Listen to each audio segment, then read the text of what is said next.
Magandang araw po mga kaubayan. Sa oras na ito ay narito po tayo sa bayan ng Castillo, Zambales. At ito palang building na ito mga kaubayan ay first time po natin nabigyan ng pansin kasi nakita ko po yung nakasulat na yun, yung nasa baba na yun, yung mga nandito pa pala na nagtitinda mga kaubayan ay ito pala yung ating mga kaubayan na nagtitinda sa loob ng palengke.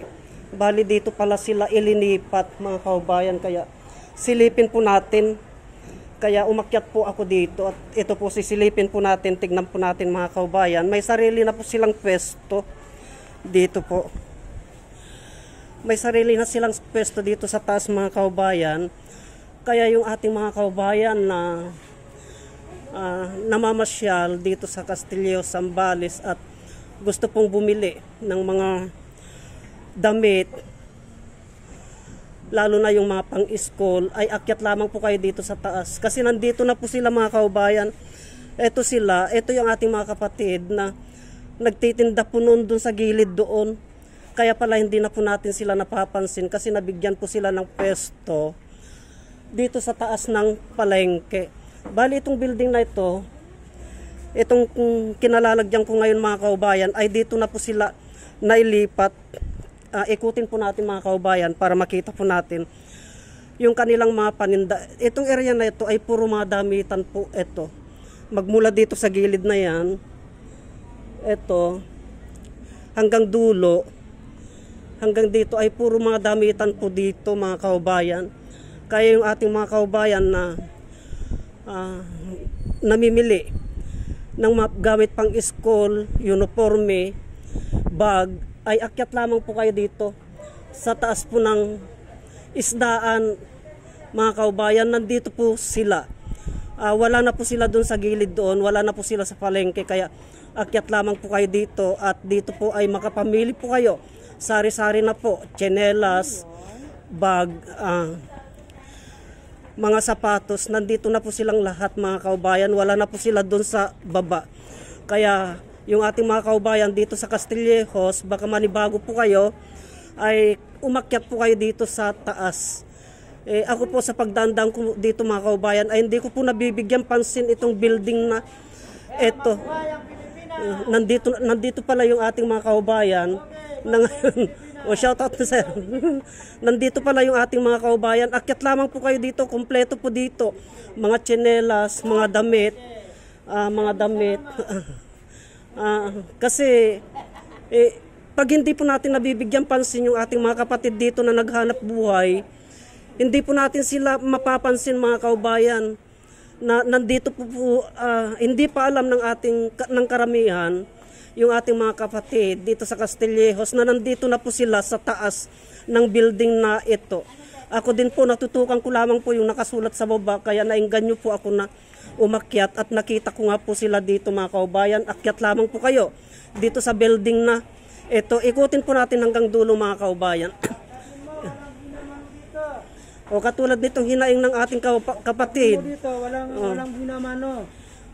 Kumusta naman ang pagtitinda nyo dito? Walang binta dito, Logi. Napakahirap po ng kalagayan ng ating mga kapatid dito. Kasi wala pong namimili mga kaubayan. Hindi po alam ng ating mga kaubayan itong lugar na ito. Sana ay yung makapanood ng video na ito mga kaubayan ay pakishare po bilang tulong na natin sa ating mga kaubayan. Kasi ang hirap pong maghanap buhay dito sa palengke. Salamat sir. Ang hirap pong maghanap buhay dito sa palengke, wala pong namimili sa kanila kasi hindi pa po nila alam itong lugar na ito mga kaubayan. Katulad nito, mga sapatos, tsinelas, kumpleto po dito mga kaubayan kasi wala na po sila doon sa gilid. Kaya binigyan po sila ng sarili nilang pwesto. Ang problema po, itong ibinigay sa kanilang sariling pwesto ay hindi pa po alam ng ating mga kaubayan dito sa Castillejos, Zambales. Halos wala pong namimili sa kanila mga kaubayan. Kaya sana po ay pakishare ninyo itong video na ito bilang tulong na natin sa ating mga kaubayan, mga kapatid na naghanap buhay ng marangal dito sa palengke. Nandito na po sila sa building na ito dito sa taas ng isdaan. Natutukan ko lamang po, nakita ko lamang po yung nakasulat kanina mga kaubayan sa baba. Kaya nainganyo po ako na akyatin. At dito nga po pala ay kompleto na po sila dito. Kaya i-share nyo po itong videos na ito para malaman ng ating mga kapatid, mga kaubayan dito sa Castillejos, na nandito na po sila sa taas ng building na ito. Kasi napakahirap ng kanilang kalagayan. Kanina pinagmamasdan ko po sila. Halos wala pong namimili sa kanila. Paano po kasi ay hindi pa po alam ng ating mga kaubayan ang lugar na ito. Napakahirap po ang sitwasyon ng ating mga kapatid na naghahanap buhay ng marangal. Mga kaubayan, kaya akyat po tayo dito sa building na ito. Kompleto po sila dito mga kaubayan. Pagmasdan po natin. Kompleto. At dito naman po sa dulo na ito, ay ito naman po yung bentahan, bilihan ng mga cellphone accessories dito sa dulo mga kaubayan. Yan po. Yan po. Sa taas ng building na ito. Marami pa pong pwesto dito mga kaubayan na hindi pa po nalalagyan ng mga paninda. Paano po kasi ay hindi pa po alam ng ating mga kaubayan ang lugar na ito. Ipagpatuloy po natin ang paglalakad mga kaubayan hanggang sa makababa po tayo. Sana po ay itong videos na ito ay pakishare naman po bilang tulong natin sa ating mga kapatid na naghanap buhay sa taas ng building na ito. I-share ninyo Juanito Das Valera 367 at palawakin natin to. Hindi nila alam to. Kaya ipagpatuloy po natin ang paglalakad mga kaubayan. Buti na lang natutukan ko po yung nakasulat sa baba. Wala po akong kamalay-malay na ganito po ang sitwasyon ng ating mga kapatid na naghanap buhay dito. Maswerte na po kung may makabenta sila ng mga 1,000 isang araw dito sa ganitong sitwasyon. Kasi kanina ko pa po pinagmamasdan ang kanilang kalagayan, mga kaubayan. Ano daw po ang lagay nyo? Ano daw pangalan? Juanito Das Valera 367. 182? Halamang gamot ako kaya lang natutukan ko ito na kwan 367. Pakikwan at ikwan ninyo ito para malaman ng kwan. Ayan ang sabihin mo.